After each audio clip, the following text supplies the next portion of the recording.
Don't blink, it's your boy. Welcome to another Funko Pop playlist video. Guys are doing well, guys are having a wonderful day.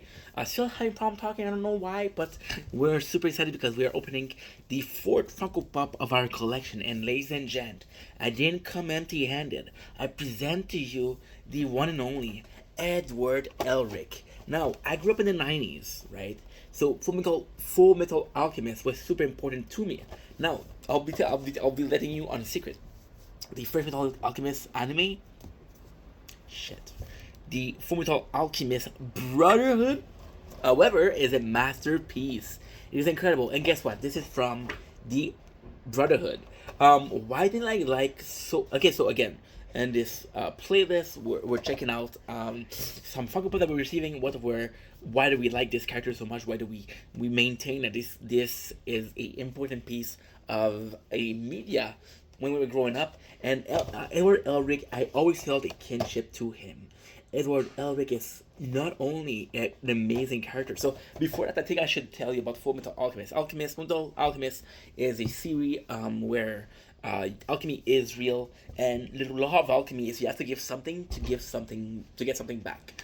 They wanted to be immortal, so they had to sacrifice their mother. It was a mistake. Elric sacrificed an arm and a leg. Alphonse, his little brother, had to give up this entire body. Now, do I like Edward so much? Is I always held a kinship to Edward. Edward is this small guy. I'm very small. Edward is also always burdened by the fact that he sacrificed his brother. He feel responsible. He feel the importance of giving Alphonse his body back. Edward is willing to sacrifice everything for his brother's life. And I just think this is something I would do. Edward is, Fullmetal Alchemist, first of all, is an amazing. There's a lot of theme about war. So, and a lot of war, people are focused on the PTSD symptom, which is one of the more popular, whatchamacallit,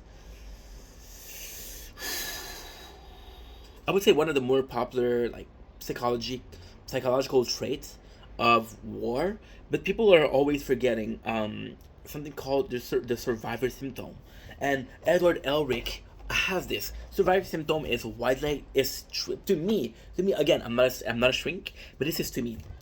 It's three things. Why did I survive? I'm filming, dude. My pet seagull. Is that a seagull? I guess it's a sequel in wet in French. So again, why did I survive? Do I deserve to survive? Right? And how do I carry the memories of others? And this is what he has. Edward is a really simple guy. He's an alchemist in the way of looking for a way to cure his brother. He doesn't have any. He doesn't want to be the best alchemist in the world. So we're seeing, and I'm not talking shit. I'm not talking shit. Okay, please. I'm not talking shit. But if you look at Luffy, I want to be the king of pirates. If you look at Naruto, I want to be the strongest ninja, become Hokage. If you look at Dragon Ball, I want to be the strongest fighter in the universe.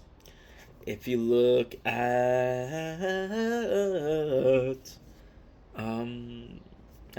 that's pretty much it. Right on top of my head, that's pretty much it. But Edward doesn't have. He just wanted to save his brother.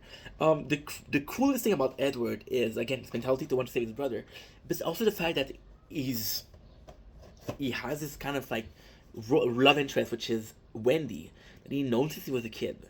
And what I like about Edward a lot is because he knows that Wendy loves him back and he loves her.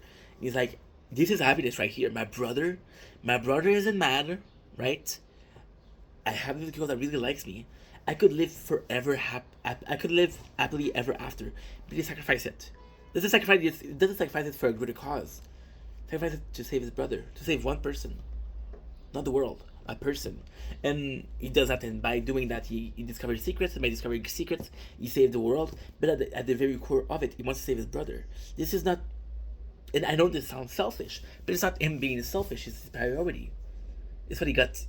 The simple fact that he got so far in alchemy was to find a way to cure his brother. The only intent that he has for knowledge, to save his brother. And I just think it's such a great thing because, again, who gives a fuck about a purpose that's greater than us? So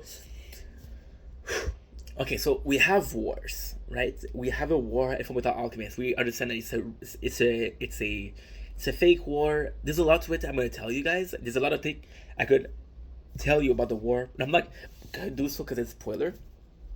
But it's entirety of what's important here is the simple fact that Ito doesn't care about the war, right? Doesn't care about a sense of justice. He doesn't care about the image that alchemists have. And as a human being, not all of us are gonna be hero. Not every MC is gonna be a hero. Edward is not a hero. He's gonna save people, but he's not gonna be a hero. He's not gonna say, "Hey, I have to save the world." It's like no, if the world has to be saved for me to save my brother, I'll do it. But my priority is saving my brother. So it's super cool. And the Funko Pop, we're seeing that he's doing an incantation sign, which is great. We have a collection here of Pitfall Alchemist Brotherhood. We have Edward Elric. We have Riza Akai, which is another amazing character. We have Olivia Mira Armstrong, which is, okay, kind of cool. So far, she's nowhere near Riza. Riza is one of my favorite characters. If I could get her, I'll tell you why. And finally, we got Scarred, which is another person that does alchemy and is after the alchemists. So yeah, so that's pretty much it. Know that I love you guys. I'll see you soon. Take it easy. Peace.